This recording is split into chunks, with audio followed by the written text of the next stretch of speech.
I'm Richard Pearce, and in Lockdown 1 I put together a short story collection called The Gates that was on Amazon for free because I wanted people to have things to read during lockdown.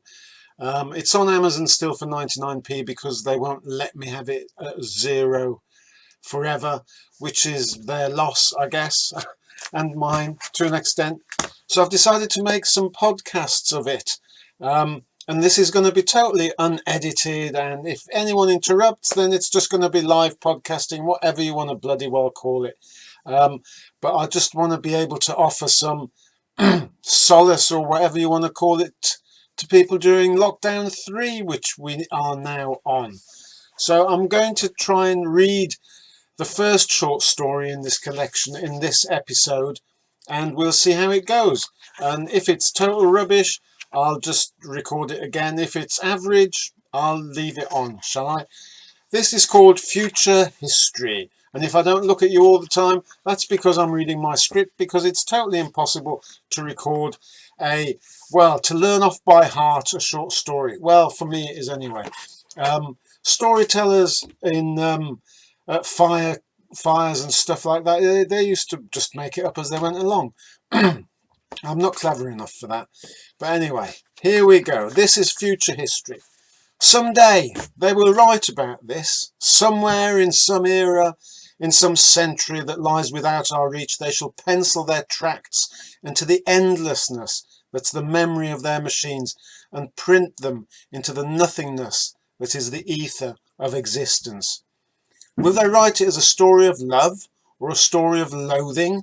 Will they sensationalize it?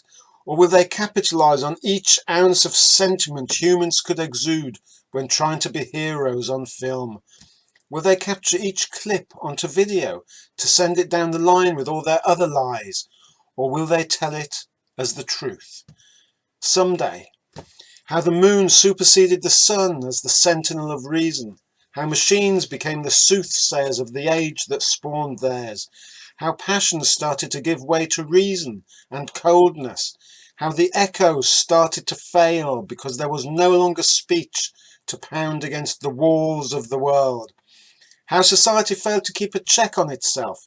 How the machines transmitted their ciphers and digits from one staging post to the other, quicker than a thought was made. How the clicking of the keys replaced after-dinner television. How touch was replaced by handshaking in cyberspace. How humans became travellers in a global village where no kisses were ever exchanged. How the light changed to dark. How outside the disenfranchised, those who could not buy the machines and the lines and the keys started to lose the art of communication, bereft of speech or leadership they could touch.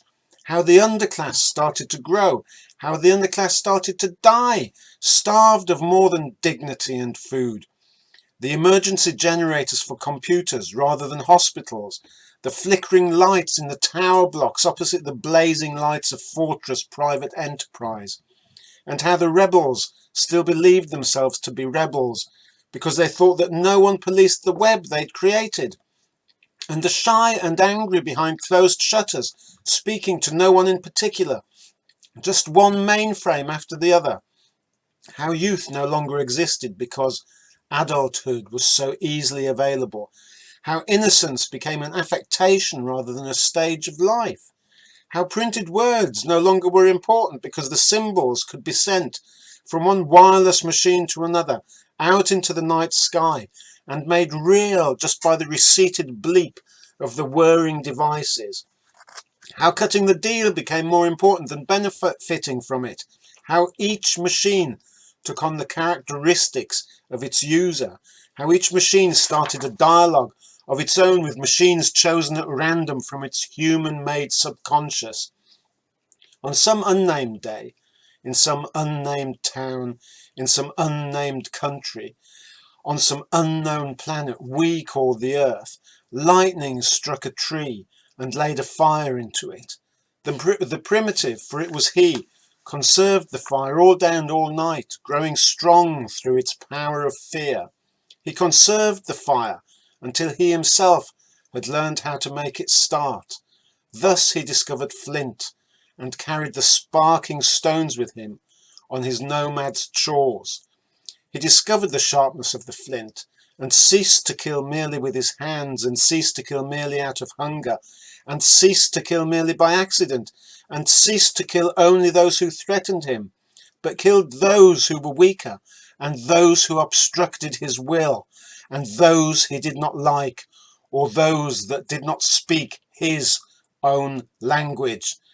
All these days later, in this artificial time we call our own, the stones have come to be no more than exhibits, replaced by lies and rupturing atoms.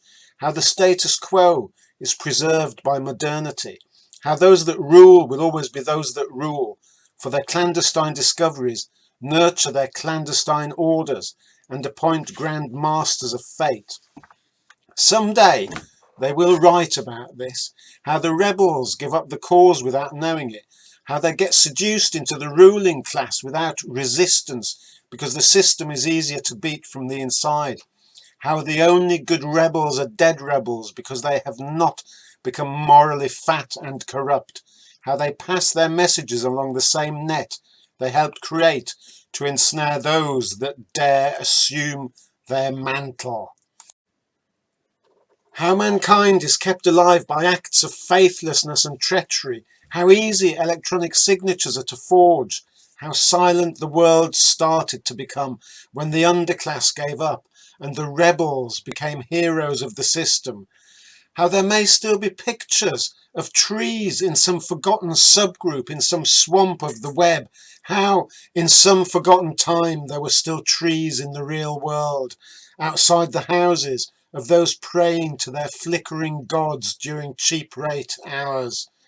How one day the sun disappeared, that no one cared because the politically correct view dictated that sunlight caused cancer. How it wasn't the promised apocalypse that made it disappear, but just the general disinterest. How human memory became obsolete because the machines were never turned off.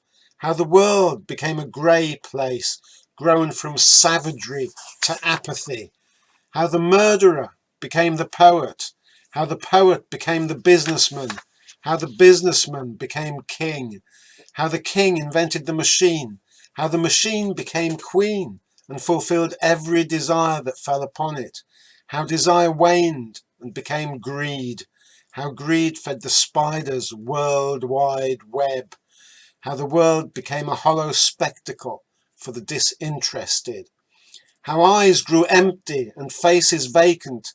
How telecommuting turned go-getters into computer couch potatoes.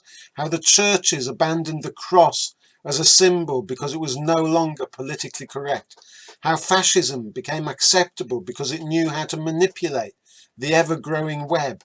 How art ceased to become I'll read that bit again, shall I? How art ceased because it became transmittable and copyable and imitable.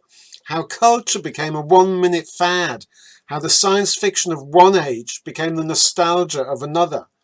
Drying and dying branches cracking under the strength of the wind without living trees to resist it. How the last harvest of leaves turned to mould but had nothing more to fertilize. How the last painting of tangible life disappeared into another millionaire's secret vault.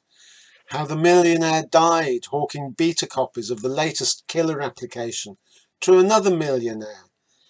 How the cancer spread. How indoctrination into progress eliminated all lessons that could have been learned from the past. How change became change for change's sake. How learning became nothing more than downloading data from one screen to another, imported from second-hand accounts into sixth-generation plagiarism. How intellect was suffocated by intelligence, counterintelligence, and counterintelligence. How Shakespeare was a computer hacker, travelled from time in advance to time in the back of beyond, but he couldn't have found those words had he not lived in the real world. How houses became smaller because they only needed a bathroom and a computer room. How the telecoms firms worked out how to make even huger profits from supplying free lines, but costly services that added value, but only to their balance sheets, how freedom was invaded by the apostles of the free market. In the shade of the chestnut tree planted in honour of his son's birth 50 or so years before, the old man sat in his old chair and drank in the scent of his old wine. The breeze rippled the leaves and allowed him the occasional pleasant feel of sun on his old hands. He had travelled the world in ships and aeroplanes even before computers were invented. He shrugged his shoulders. There was nothing he could do about the impending future, but he would tell his tales to anyone who would listen and appreciate. Of the jewels he had seen, of the people he had met, of his adventures, of his school days, how he had met a 12-year-old princess, how he had a case of wine delivered each Wednesday. He sipped the red wine and sighed. This was a great life. In the oases of some deserts, before they became totally barren for want of travellers, multicoloured banners flew on flagpoles, high above the tents of the nomads and settlers. How loud music and shining swords created an atmosphere of beauty and rushing permanence. How the red banners stood out against the blue skies and water. How the palms rushed out towards the encroaching sand and warded it off a year at a time. Someday they will write about this. How handwritten letters painted in black on parchment were replaced by handwritten letters scribbled in blue onto dead trees. How these were replaced by gossip columns printed in poor quality black onto shoddy newsprint, more dead trees. And how love letters became interface transmissions, and how love was replaced by cross-platform compatibility, and how lust was replaced by lethargy, and real thumping, sweating sex by virtual sex. No feelings, just electronic wanking and electronic banking. How the last piece of paper in public possession was burned by the paperless office fascists. How any other pieces of paper were owned by those who burnt it in public. How they burnt it to force all those who by now had begged, borrowed or stolen for a computer to use each line of the web to ensnare themselves. How a lifetime of doing nothing became a lifetime online, and pawnbrokers became value-added service providers, because there's always room to make a profit on the misery of others. How the spring had been followed by the summer, how the summer had seemed endless, how it had ended suddenly and in a storm of hailstones so hard they were almost like flint. But the world did not catch fire. It didn't stop turning. It just fell silent. Yet even the storm went unnoticed by those who'd already trapped themselves in their little electronic bunkers with their colour flat screens and the portables they could take to the bathroom.